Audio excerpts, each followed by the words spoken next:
levando das minhas mãos, é pra dizer que te pertenço, Deus. Eu queria te convidar, querido, para ler a Bíblia. O tema da mensagem dessa noite é uma geração que faça diferença. O que Jesus espera de nós, o que Jesus quer de nós. Os 20 anos nós precisamos parar aqui e pensar o que Deus espera de nós. Por que nós fazemos o que fazemos? Atos, capítulo 4, versículos de 1 a 13. Enquanto eles estavam falando ao povo, chegaram os sacerdotes e o capitão da guarda do templo e os saduceus. E muito incomodados, porque os discípulos ensinavam ao povo e anunciavam Jesus e a ressurreição dentre os mortos, então os prenderam e colocaram na prisão até o dia seguinte. Já era tarde. Contudo, muitos dos que ouviram a palavra creram, e o número dos homens que creram aumentou quase para 5.000. No dia seguinte, reuniram-se em Jerusalém as autoridades, os líderes religiosos e os escribas, e também o sumo sacerdote Anás, Caifás, João, Alexandre e todos os parentes do sumo sacerdote. E colocando-os diante de si, perguntaram-lhes: com que poder ou em nome de quem fizeste isso? Então, Pedro, cheio do Espírito Santo, lhes disse: autoridades do povo e vós, líderes religiosos, se hoje somos questionados acerca do benefício feito a um doente e pelo modo como foi curado, seja do conhecimento de todos vós e de todo o povo de Israel, que em nome de Jesus Cristo, o Nazareno, aquele a quem crucificastes e a quem Deus ressuscitou dentre os mortos, sim, por meio deste nome, este homem aqui está com boa saúde diante de vós. Esse Jesus é a pedra rejeitada por vós, os construtores, a qual foi colocada como pedra angular. E não há salvação em nenhum outro, pois debaixo do céu não há outro nome dado entre os homens pelo qual importa que sejamos salvos. Observando a coragem de Pedro e de João, perceberam que eram homens simples e sem erudição, e eles se admiravam e reconheceram que eles haviam haviam convivido com Jesus. Reconheceram que eles haviam convivido com Jesus, e como está ali, haviam estado com Jesus. Vamos orar e vamos pensar nessa noite sobre uma geração que faz diferença, uma igreja que faz diferença. Pai, nós pedimos ao Senhor, depois de ler a Tua palavra, que por misericórdia o Senhor envie essa palavra no nosso coração e que ela possa produzir transformação na nossa vida. Que seja agora o Teu Espírito a levar essa palavra, que o pregador seja apenas um instrumento nas Tuas mãos, para que a Tua palavra seja pregada nessa hora, mas que seja o Teu Espírito a levar essa palavra, e que ela, Deus, aplicada ao nosso coração, possa produzir em nossas vidas o fruto para o qual o Senhor está enviando nesse momento. Nós pedimos isso no nome de Jesus, amém. O grande crescimento da igreja cristã evangélica no Brasil hoje é notório. Eu escutava uma mensagem hoje do pastor Fausto Aguiar, e me perdoem se eu não guardei direito o número, mas ele é o diretor executivo da Aliança Batista Mundial. E ele, pregando na PIB do Recreio, falou que hoje nós somos mais ou menos 170 milhões de batistas no mundo. Me parece que 117 mil congregações batistas, igrejas batistas, espalhadas por sobre toda a face da terra. Nós somos, só de batistas, 170 milhões, imagina o restante. Um grande número de igrejas evangélicas espalhadas sobre a terra. Na nossa nação, diz que nós já estamos chegando a 50% do Brasil com pessoas que confessam a fé cristã evangélica no nosso tempo. E eu tenho certeza, irmãos, e não vou diminuir a igreja, nem vou tecer uma crítica aqui sem fundamento para a igreja, eu tenho certeza absoluta que se não fosse esse grande número de gente que entregou a vida a Cristo, transformada por Cristo, se a situação estava ruim, estaria muito pior. Eu tenho certeza Se não fosse a igreja nessa sociedade atual, se não fosse a igreja de Cristo nesse tempo, seria muito pior. A coisa aí estaria terrível. Porque quantas pessoas transformadas nós conhecemos? Começou um aqui. Por Cristo. E você que está sentado aí, que hoje tem tua vida transformada por Cristo. Quantos bandidos abandonaram a vida do crime e entregaram suas vidas a Cristo? Quantos traficantes deixaram de traficar? Quantas pessoas que viviam no vício deixaram isso e hoje vivem uma vida de um cidadão que busca ser exemplar? Nem todos são, mas na grande maioria alguns buscam ser cidadãos exemplares, pessoas que militam em favor do bem, da família. Seria muito pior se a igreja não existisse, no volume que existe. Mas eu também preciso ser sincero ao ponto de dizer que poderia ser muito melhor também. Se não existisse, seria pior. Mas existindo, no número que existimos, deveria ser muito melhor. O que está acontecendo então? O que está acontecendo é que nós, algumas vezes, estamos perdendo a nossa ideia de missão, do porquê nós fomos colocados aqui nessa terra.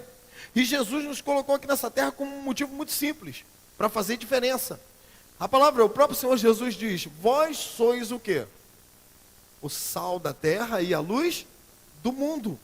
E ele diz assim: não se pode acender uma candeia e colocar embaixo do alqueire, mas pelo contrário, se coloca no velador, no alto, para que dê muita luz. Ou seja, a igreja foi colocada nesse tempo, a igreja foi colocada na terra para fazer diferença. Nós precisamos então influenciar essa sociedade em todas as suas áreas, em todos os seus setores. Nós precisamos estar lá fazendo diferença. Nós precisamos estar lá cumprindo a nossa missão, sendo relevante no meio da sociedade. Porque se a igreja não se torna relevante, o que é relevante? Relevante é que faz diferença, que é reconhecidamente, notoriamente benéfica para a sociedade e gera uma atitude positiva na sociedade, algo de diferente, positivo na sociedade. Se nós não somos sal e luz, corremos um sério risco de virar um placebo. Alguém sabe o que é placebo? Gustavo teve que sair, mas ele sabe. Placebo é o remédio de mentira, que não faz diferença. Então a igreja está colocada na sociedade e não faz efeito, e não faz diferença. Não é sal e não é luz. Não se torna um elemento colocado por Jesus aqui para gerar diferença. E aí a coisa complica. Porque a igreja passa a ser local de divertimento. As pessoas passam a igreja para se divertir. Para falar: hoje o culto foi bom, né? Hoje foi ruim, hoje eu não gostei não. E hoje foi bom, a música foi boa. E hoje estou com aquela música que eu gosto. Irmão, só para nós aqui, a música que é tocada aqui não é para você gostar ou deixar de gostar. Porque o culto não é para mim, o culto não é para você, o culto é para quem? O culto é para Deus. E às vezes a gente, perdendo a noção de missão, nós começamos a querer que a igreja seja o nosso local de divertimento.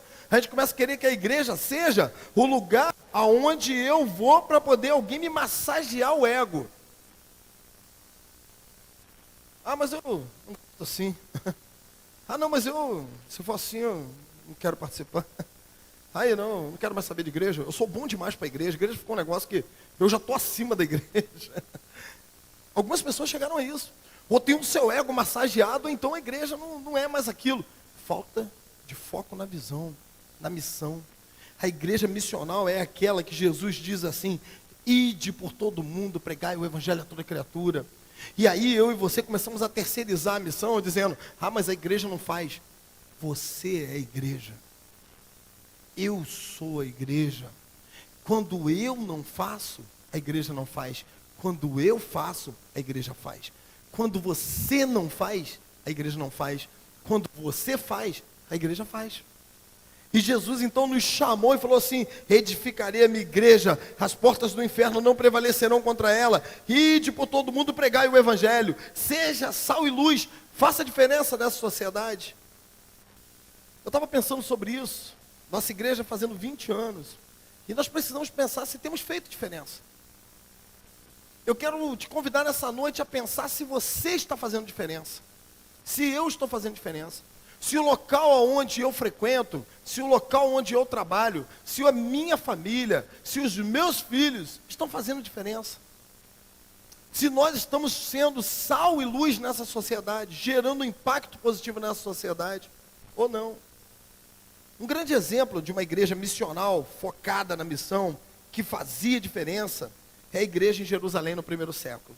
A igreja de Jerusalém no primeiro século foi uma igreja que estava totalmente focada na missão, dada por Jesus. Você se lembra bem do texto que nós acabamos de ler? É um exemplo de igreja missional, eu quero compartilhar contigo. A palavra de Deus diz que Jesus Cristo morreu, ressuscitou o terceiro dia, e ele chamou os discípulos e falou assim: vocês fiquem em Jerusalém, até que venham sobre vós o quê? A virtude, o poder do Espírito Santo.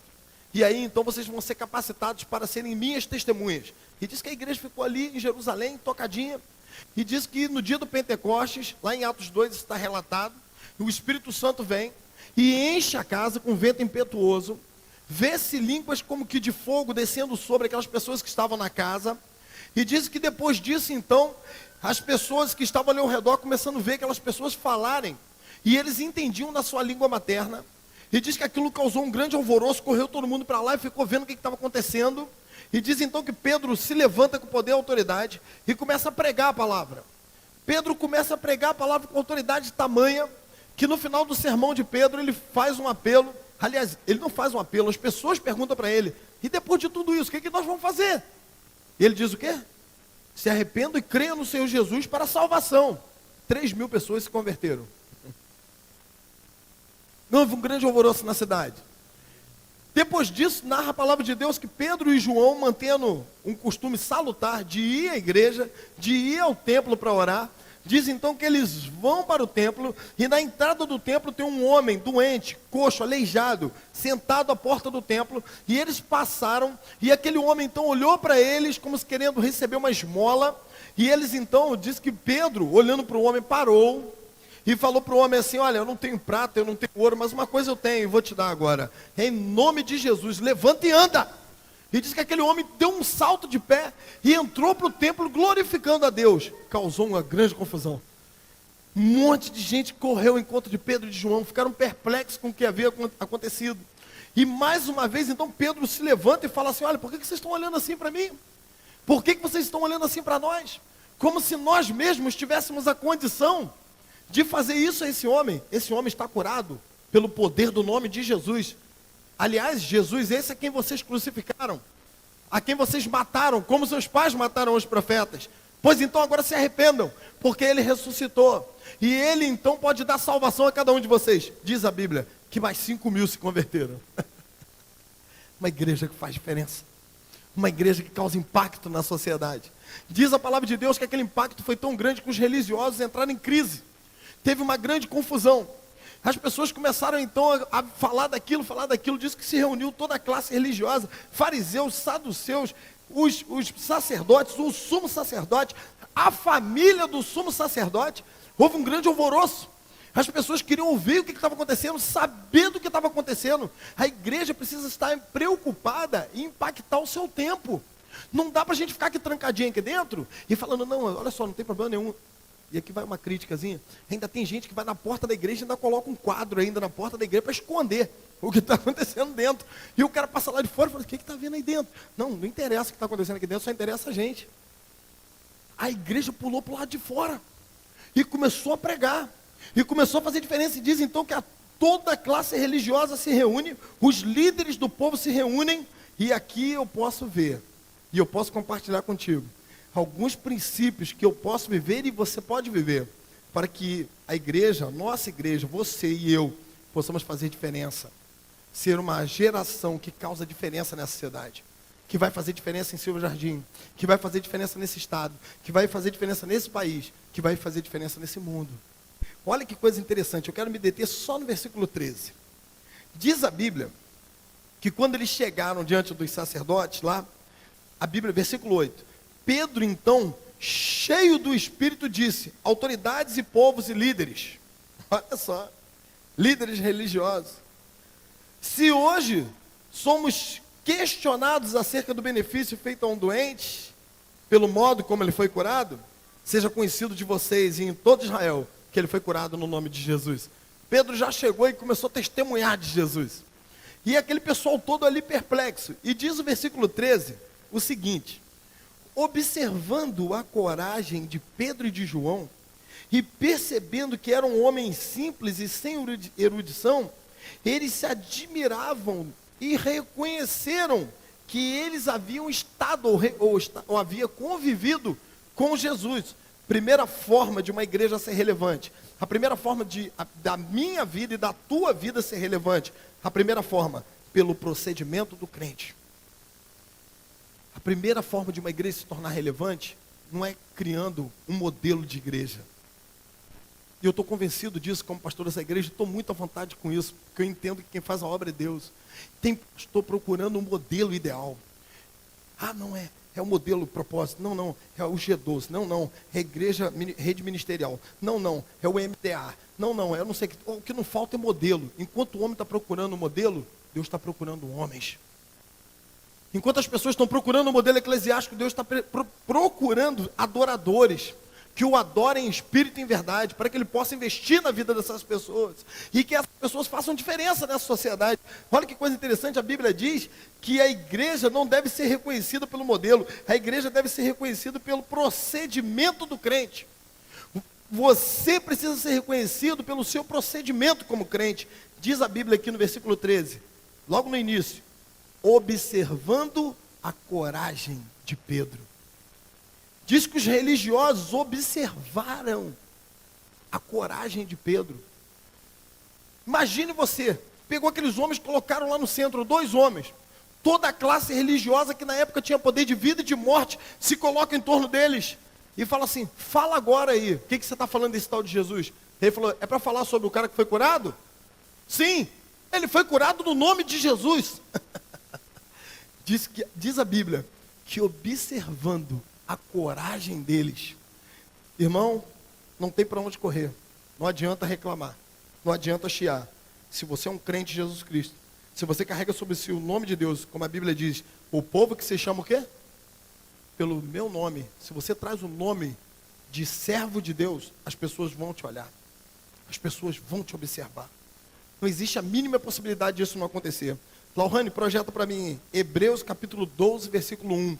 Se você quiser abrir a tua Bíblia e marcar, você pode fazer também. Hebreus capítulo 12, versículo 1. Os olhos da sociedade estão sobre nós. Portanto, também nós que estamos rodeados de uma grande nuvem de quê? Testemunhas. As pessoas vão olhar para você e querem ver Jesus em você. Se você diz que é um cristão, se você diz que é um crente em Jesus Cristo, não adianta, as pessoas vão cobrar isso de você. A palavra de Deus diz que observando eles colocaram Pedro e João lá e ficaram observando. Nós somos observados. As pessoas querem ver Cristo em nós. As pessoas querem não apenas ver o nosso discurso, mas querem ver as nossas práticas. Existe uma frase anônima que diz o seguinte: não posso te ouvir, porque as suas ações falam mais alto do que o que você fala. Já não posso te ouvir, porque o que você faz fala mais alto do que o que você fala. Às vezes existe uma grande disparidade, existe uma grande falta de equilíbrio entre o discurso e a prática. Existe uma grande falta de equilíbrio entre o que eu digo que sou e o que eu sou.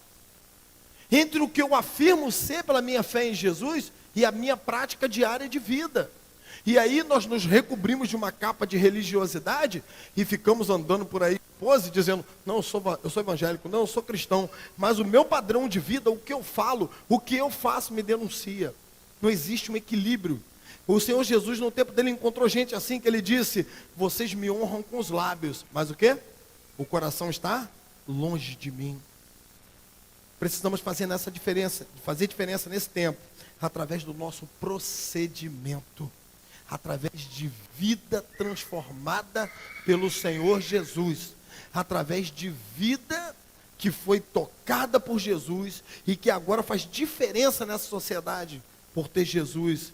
As pessoas precisam olhar para nós e no nosso procedimento ver que nós somos pessoas diferentes. Diz a Bíblia, no versículo 13, que eles observaram a coragem de Pedro e de João.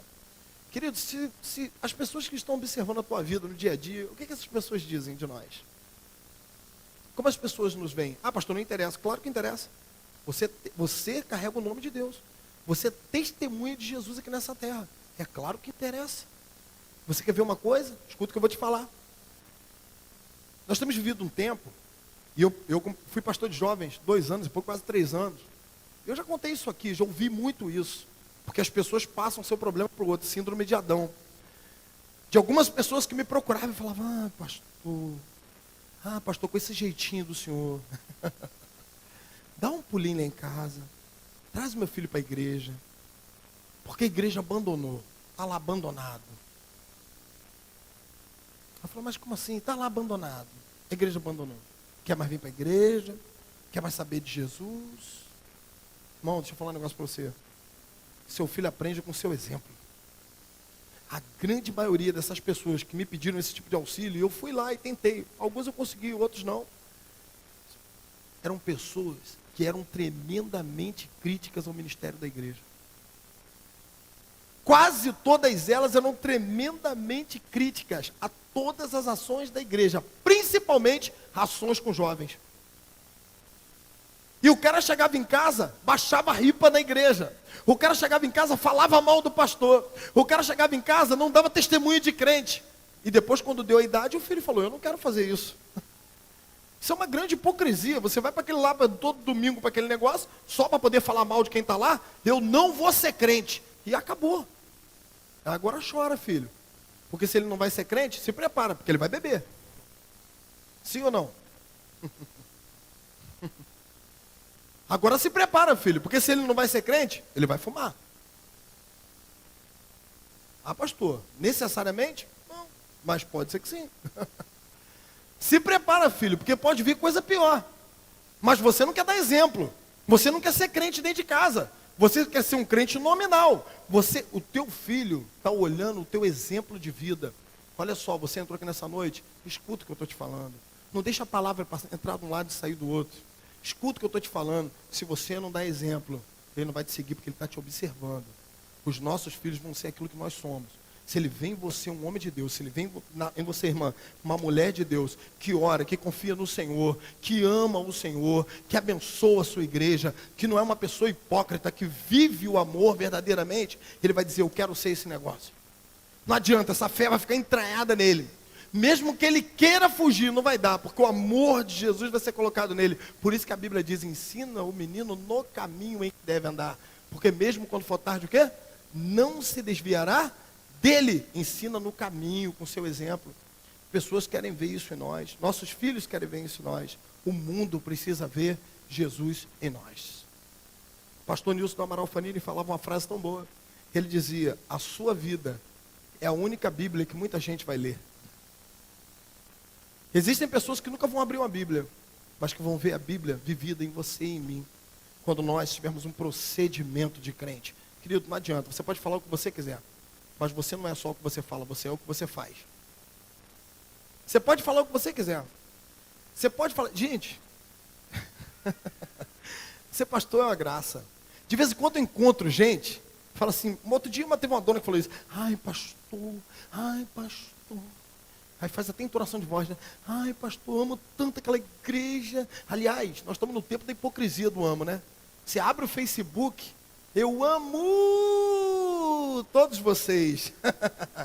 Ai, que bom, estou com saudade. Ó, eu amo todos vocês. Será que ama mesmo? Será que ama? Esse amor todo do Facebook, será que existe mesmo? Será que olha, estou com saudade, vocês são fofos, eu amo todos vocês. Será que ama mesmo? Será que ama mesmo? De vez em quando eu encontro gente, pastor, eu amo aquela igreja, pastor. Eu amo aquela igreja. Mas não vem igreja. É amor platônico, né? É amor distante, né? Que não desce para a realidade, platônico, né? Platão explica. Eu amo Jesus, mas não quer nada com Jesus. Não vive o que Jesus ensina. Não participa, não está junto. Não é apegado às coisas de Jesus, vive entristecendo o coração de Jesus, através do que fala, através do que faz. Aí domingo, eu amo Jesus, eu te amo. Vai botar no Facebook, irmão, eu amo Jesus. Não sei se no céu tem Facebook. Vai que ele acredita, né? Precisamos ser através das nossas atitudes. Acabou o tempo do discurso, agora é o tempo da prática. Que a Igreja Batista Memorial em Silva Jardim seja reconhecida não pelo discurso, mas pela prática de vida cristã. Não é o nosso discurso não, irmãos. não é o nosso discurso, não, é a nossa vida. Sou eu e você vivendo Jesus. Não é fácil, não. Não estou aqui para te enganar. Não vou dizer para você que toda hora você vai estar feliz com isso, não. Vai ser difícil. Pedro e João estavam colocados aqui numa situação terrível. Estavam aqui correndo o risco de morte. As suas vidas estavam por um fio aqui, porque eles mantiveram a conduta, mas em momento nenhum eles temeram. Diz aqui que eles ficaram observando a coragem deles. Para viver Jesus tem que ser corajoso. Aliás, a Bíblia diz que os covardes não herdarão o reino dos céus. Está lá em Apocalipse, capítulo 21, versículo 7. Os covardes não herdarão o reino do céu. É para valente. É para gente que diz assim, eu quero viver Jesus. Eu vou viver Jesus. Não vou ficar apenas com o discurso de Jesus, mas eu quero Jesus para a minha vida diária. Eu quero viver como Jesus quer que eu viva. Primeira forma de uma igreja ser relevante é com procedimento. É sendo crente de verdade. Segunda coisa que eu vejo nesse texto, para uma igreja ser relevante, nós precisamos causar admiração nas pessoas. Versículo 13 ainda. Olha o que diz aqui. Observando a coragem de Pedro e de João, perceberam que eram homens simples e sem erudição. E eles se admiravam. A Bíblia diz que quando Pedro e João começaram a pregar, irmão, olha só, o Espírito Santo não tornou Pedro o intelectual para pregar, não. Às vezes a gente tem a impressão que o Espírito Santo tomou Pedro, e Pedro começou a falar o grego clássico, o hebraico, o aramaico, que estava quase sumido ali para os sacerdotes, que ele foi lá, deu uma palavra muito rebuscada. Não foi isso não. A Bíblia diz que quando Pedro pregou, o pessoal olhou um para o outro e falou assim, esse cara é um indouto, é alguém com pouca formação. A Bíblia diz que eles eram pessoas simples, eles eram de um lugar desprezado, eles eram galileus. A Galileia dos gentios era um lugar onde tinha gente que ninguém ligava. Ah, de onde veio? Da Galileia, não presta. É um lugar mal visto. Era um lugar tido como um gueto de gente simples, de gente sem cultura. Gente que não foi criado nos meandros de Jerusalém, aonde a nata da sociedade estava, não. Era uma pessoa simples. Mas diz que eles ficaram admirados.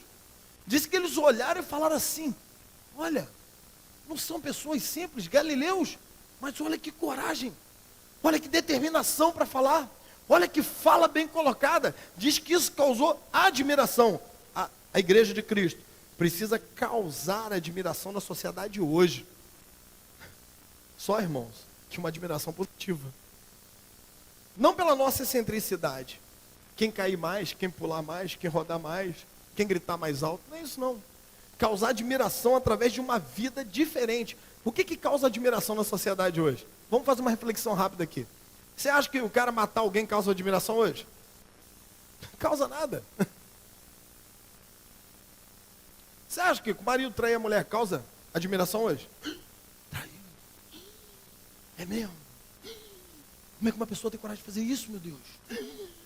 Causa esse tipo de espanto?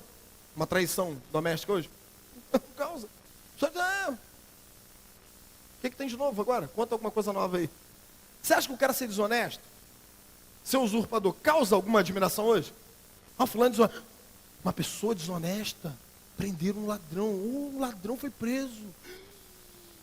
Isso causa admiração? Isso tudo está muito normal. No tempo que nós temos vivido, nada disso causa admiração. No tempo de corrupção que nós temos vivido, no tempo difícil que nós temos vivido, nada disso causa admiração na sociedade. Então o que a igreja de Cristo precisa fazer hoje para causar admiração, para as pessoas ficarem admiradas com a nossa vida? O que a igreja precisa fazer? Algumas sugestões. Primeira delas, precisamos ser santos. Olha, querido, se você for uma pessoa que tem uma vida desregrada, você não vai causar impacto nenhum, admiração nenhuma, perfeitamente normal a tua vida. Mas se nós decidirmos, num tempo de degradação, de sexo livre,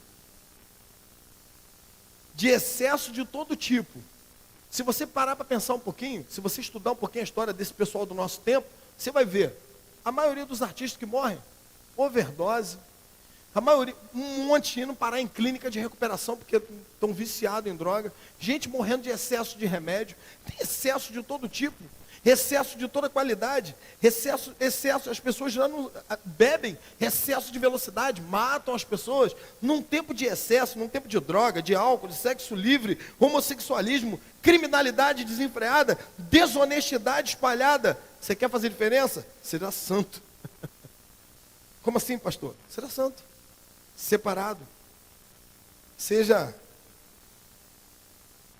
consagrado. Honre a Deus com a tua vida. Olha, querido, se nós decidimos fazer isso, o inferno vai tremer.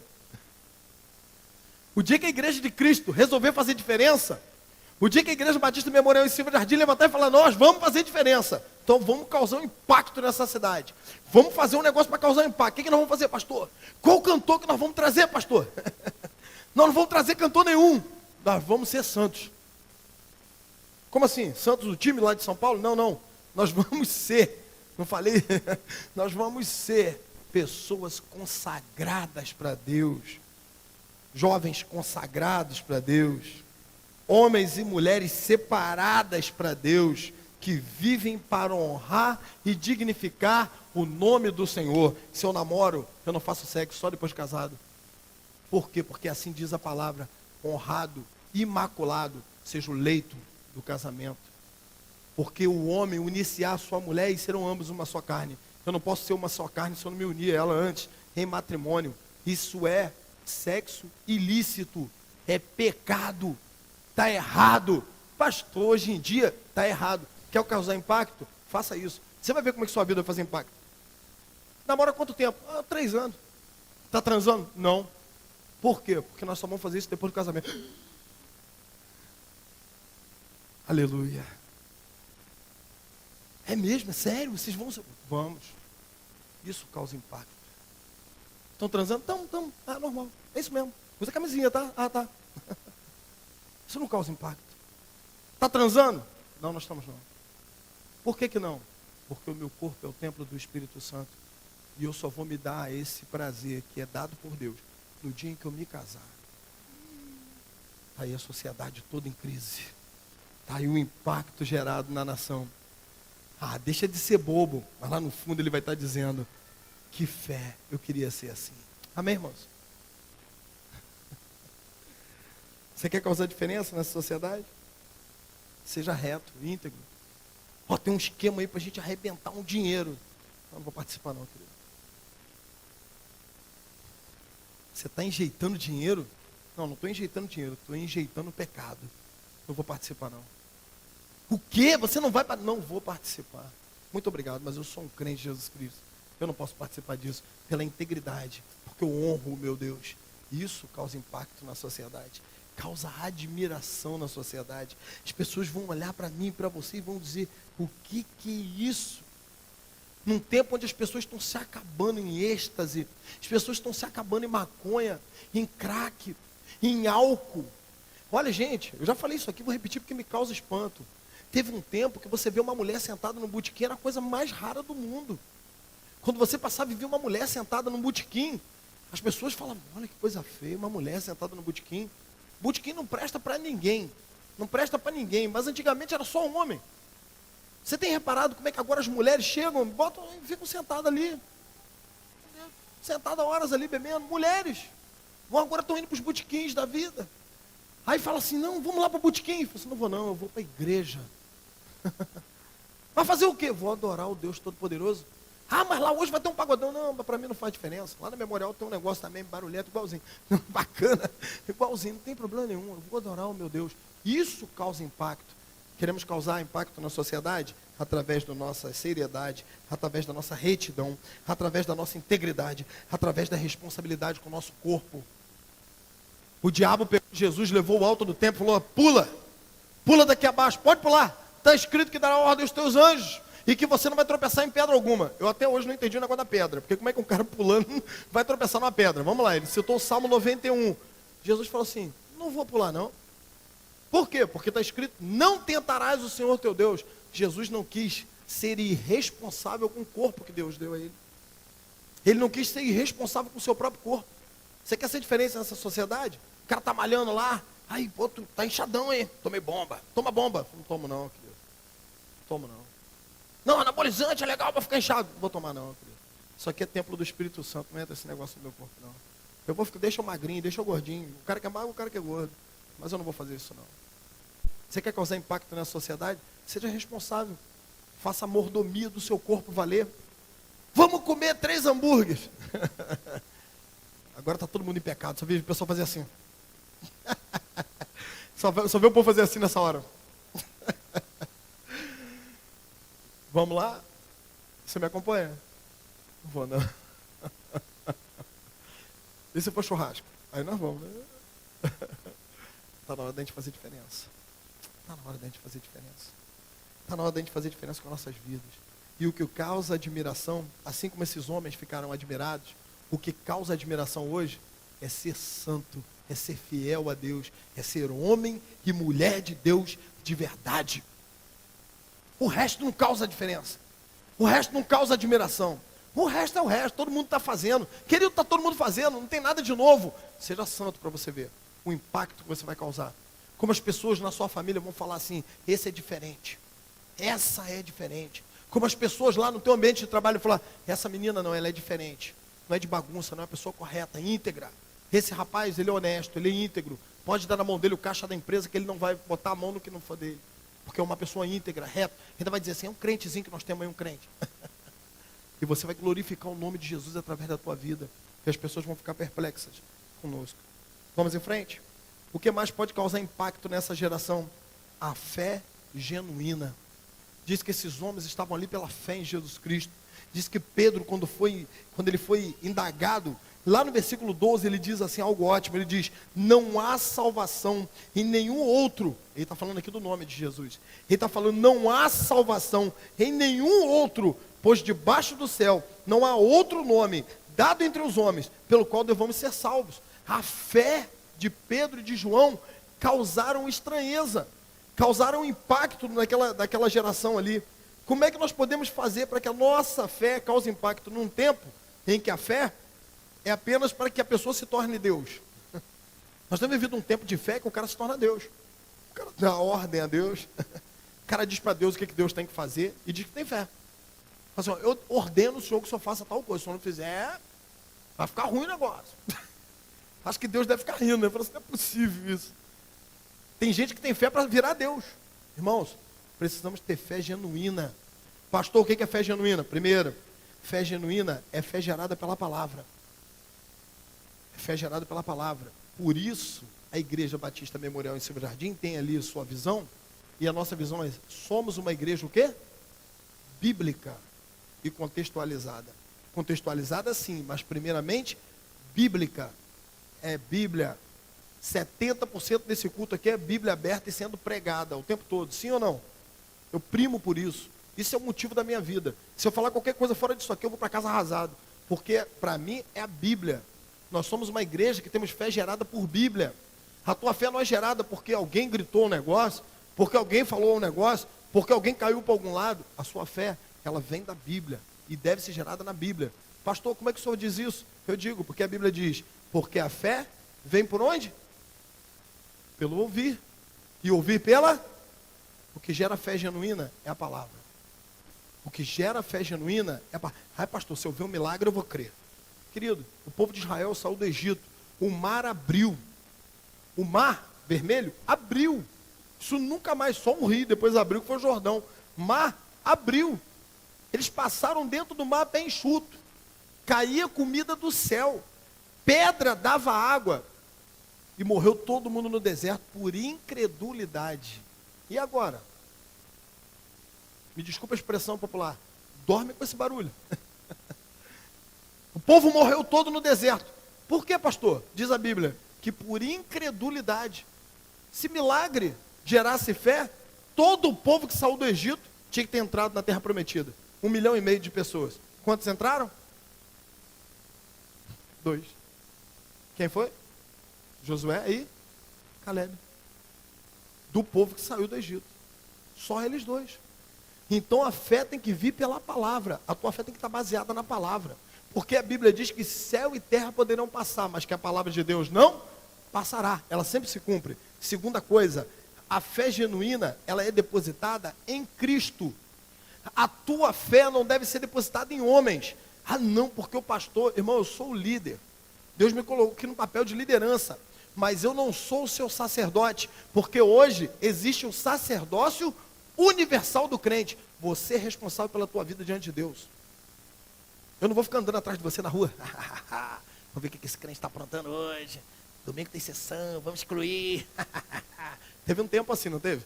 O pessoal ia na casa dos outros de surpresa, ficava olhando do portão para ver o que o crente estava vendo lá, televisão, o que estava ouvindo no rádio, não era? Para poder excluir. Não era assim? Ah, eu não vou fazer isso não, irmão. Eu não vou fazer isso contigo não, querido. Eu não vou não, querido. Porque eu sou teu líder. Não sou teu sacerdote, não. Sacerdote é você. É você que apresenta a tua vida diante de Deus. É você que ora. É você que lê a Bíblia e pede ao Espírito Santo. Senhor, me diz aqui o que o Senhor quer da minha vida aqui. Você tem que ter essa responsabilidade. Não pode pegar a tua vida e botar reboque de homens. Nem de mim, nem a meu reboque. E nem de homem nenhum sobre essa terra. Porque você é o seu responsável diante de Deus. Pastor, para que serve o líder? Para apontar o caminho. E para cuidar que você ande no caminho. Eu todo dia abro a Bíblia aqui e aponto o caminho. Se você quiser ouvir, você vai ser abençoado. Se você não quiser, aí você responde diante de Deus. Porque eu vou abrir a Bíblia e vou indicar o caminho. Eu vou sentar com você e vou indicar o caminho. Aqueles que ouvirem e obedecerem, vão ser bênção.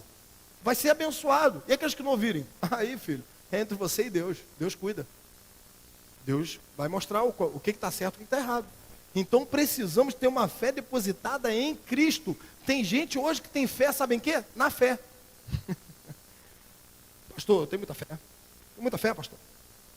Pastor, eu tenho tanta fé, tanta fé, tanta fé, tanta fé que isso vai acontecer. Você está com fé não é em Jesus, não, você está com fé na tua fé.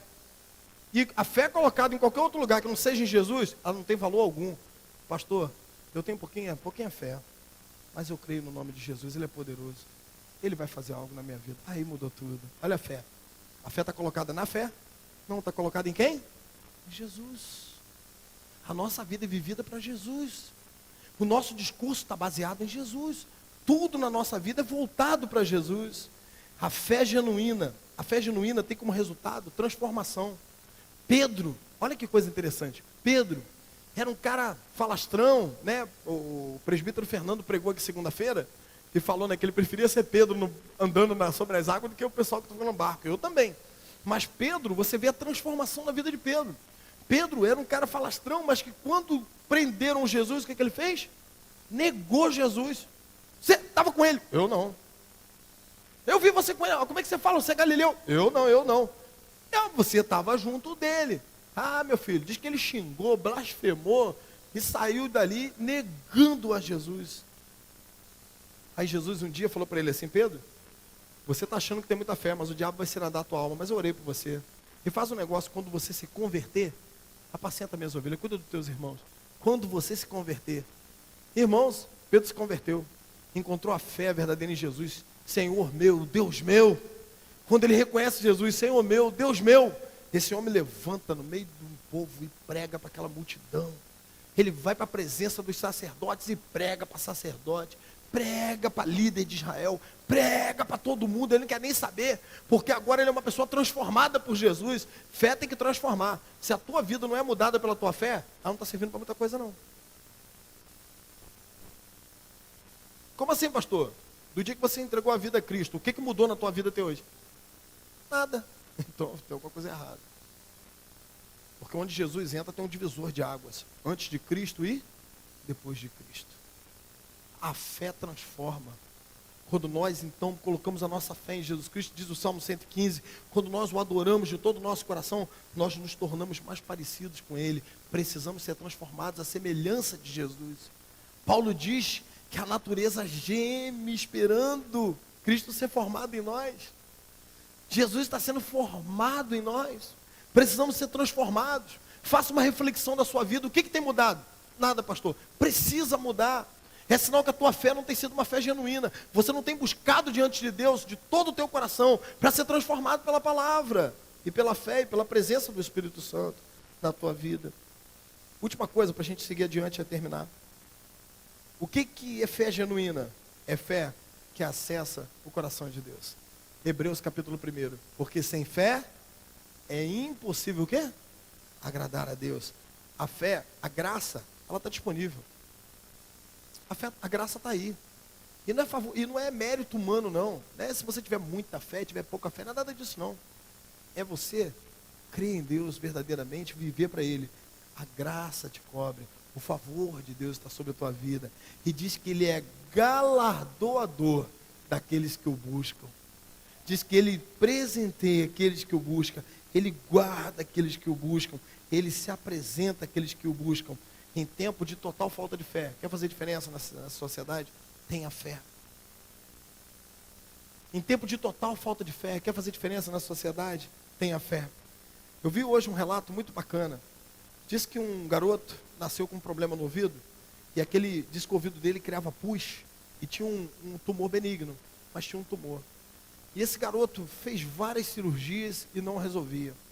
Diz que quando ele fez 12 anos de idade, o médico fazendo uma das cirurgias para retirar o tumor, não conseguiam, e voltava a infecção, o médico seccionou um dos nervos do rosto dele, o rosto dele deformou, ficou caído. Eu vi a foto, feio demais, todo torto.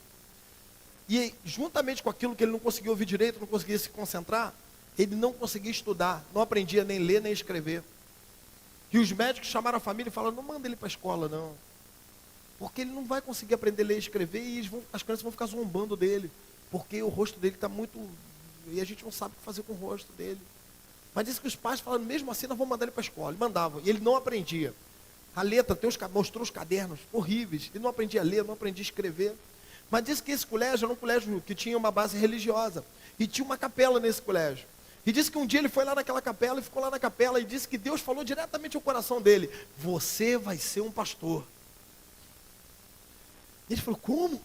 E disse que aquilo veio de novo no coração dele, você vai ser um pastor. E ele então dobrou o joelho, voltado para uma janela, e falou, Senhor, se é isso que o Senhor quer da minha vida, faça só duas coisas.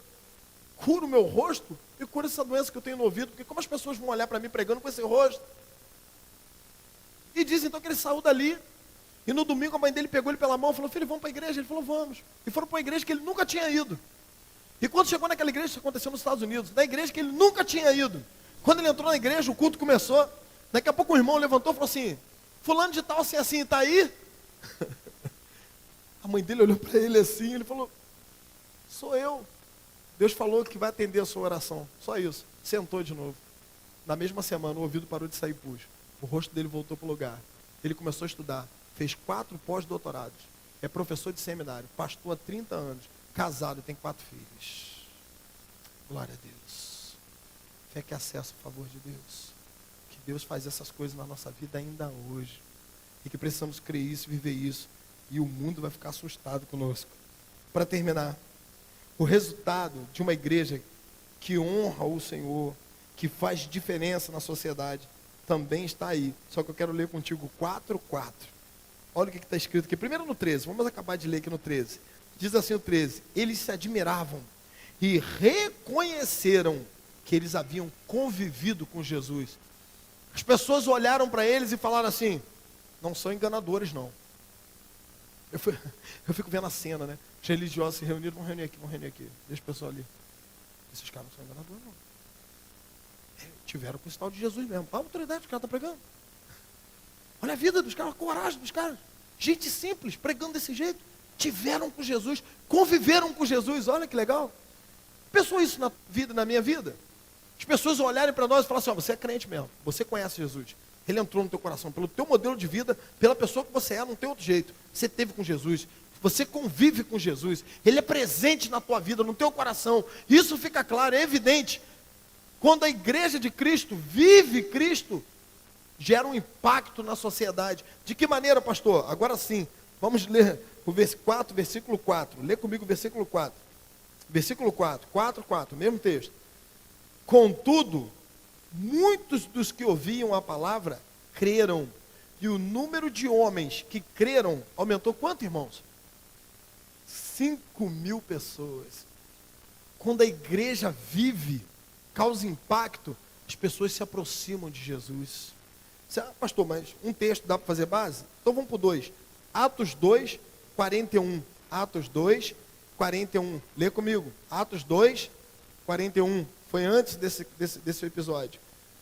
Desse modo, Os que acolheram a sua palavra, a palavra de Pedro ali sendo pregada, de Cristo, né? Pregada através de Pedro.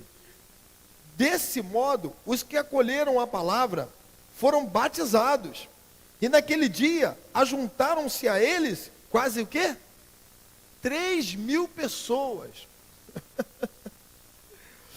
Vamos em frente, volta para o 4 de novo, Atos 4 de novo. Vamos ler os versículos 32 e 33, Atos 4, 32 e 33. Olha comigo. A multidão, quem é que cria? Meia dúzia de gato pingado? Que cria? Quem é que cria? A multidão. Irmão, se algum dia você falou isso, pede perdão a Deus agora, baixinho aí no teu coração. Se algum dia você falou assim, igreja não tem que crescer em número, tem que crescer em espiritualidade, pede perdão a Deus aí agora, porque a igreja que faz diferença cresce. E uma coisa não exclui a outra, pelo contrário, a igreja que vive Jesus, a igreja que tem qualidade espiritual para viver Jesus, cresce. Não tem como, porque Jesus em nós atrai as pessoas. Quando nós vivemos Jesus, as pessoas são atraídas a Jesus. Então você diz assim, não, nossa igreja é pequenininha, mas é espiritual. Esquece isso. Se ela fosse espiritual, ela cresceria, não seria pequenininha. E eu vou falar isso claro com você logo de uma vez, para você parar com essa ilusão. Porque parece que quem fala isso é porque tem medo de perder o lugar no banco. Em nome de Jesus, eu quero assistir muito culto nessa igreja de pé.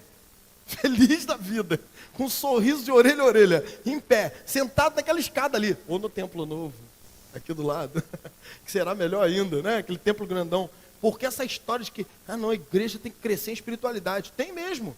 Mas a igreja que cresce em espiritualidade, ela cresce também numericamente. A igreja que faz diferença, as pessoas são atraídas à igreja. Não tem para onde correr, uma coisa está atrelada à outra.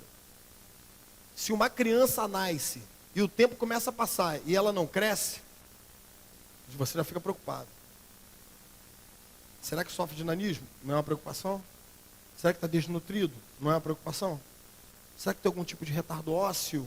Cacá tinha, teve que fazer um trabalho hormonal, olha o tamanho que ele ficou. Será? A gente não começa a ficar preocupado? E corre para o médico? A igreja de Cristo nasce, não cresce, e todo mundo acha normal, e ainda fica procurando culpa para achar desculpa, dizendo, não cresceu porque tem que ser espiritual. Esquece isso, irmão, em nome de Jesus. Em nome de Jesus. Deus tem colocado no meu coração que a igreja precisa crescer? Sim. E não é para a nossa glória, não, é para a glória do nome dele. E não é para poder ficar bonita, cheia, não, é porque igreja cheia significa que o inferno está mais vazio. Amém? A igreja cheia, inferno vazio.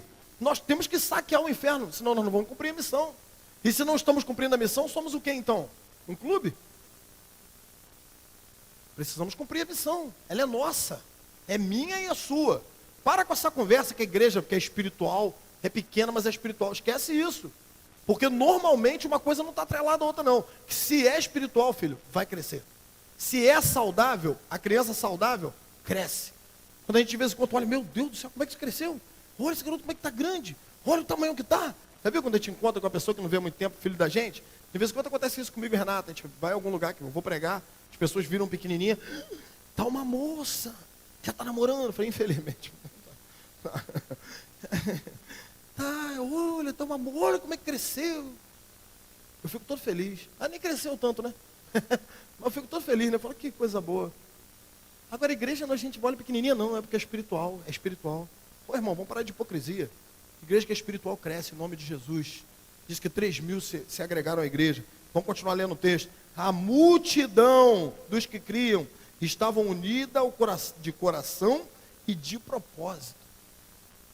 A igreja que é uma igreja relevante é uma igreja que está unida no coração e no propósito. Morre o eu, nasce o nós.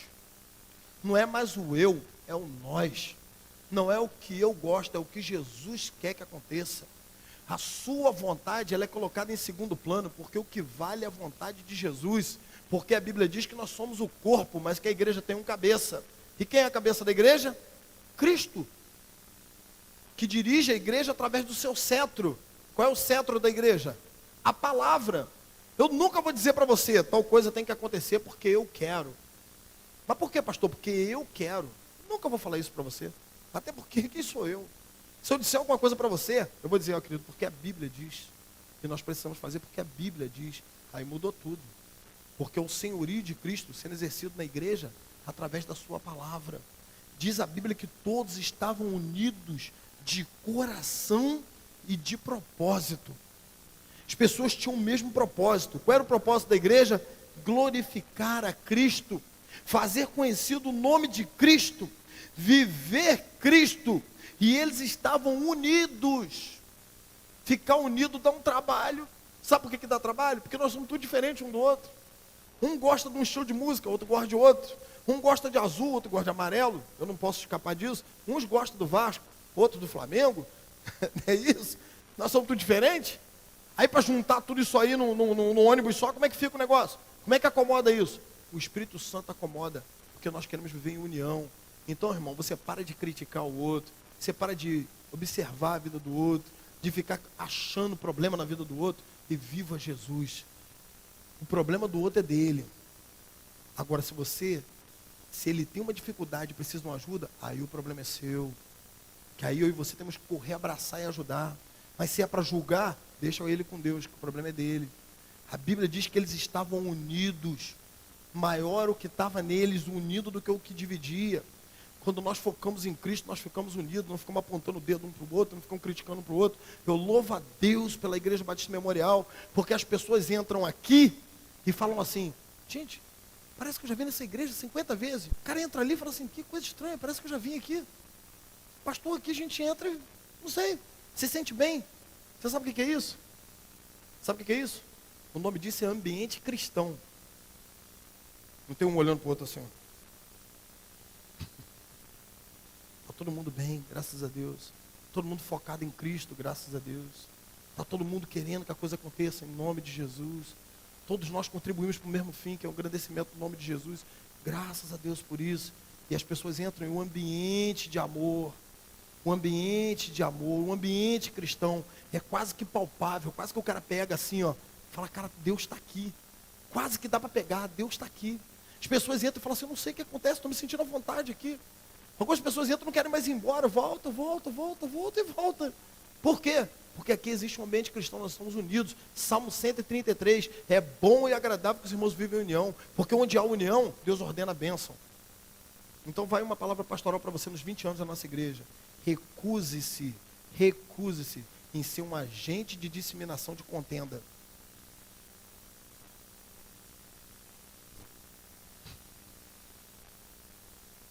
É para causar contenda? Fala: eu estou fora. Eu só participo do que causa união. Eu só participo em algo que eu possa construir, que eu possa destruir nunca. Porque Deus quer fazer uma grande obra através de nós. Quer nos tornar uma igreja relevante na cidade, mais do que já temos sido. E olha que nós não temos sido. Nós temos feito muita diferença. Mas vamos fazer ainda mais em nome de Jesus. Diz a Bíblia que de coração e de propósito, ninguém afirmava ser coisa alguma, que ser alguma coisa que possuísse sua, mas tudo era compartilhado entre todos.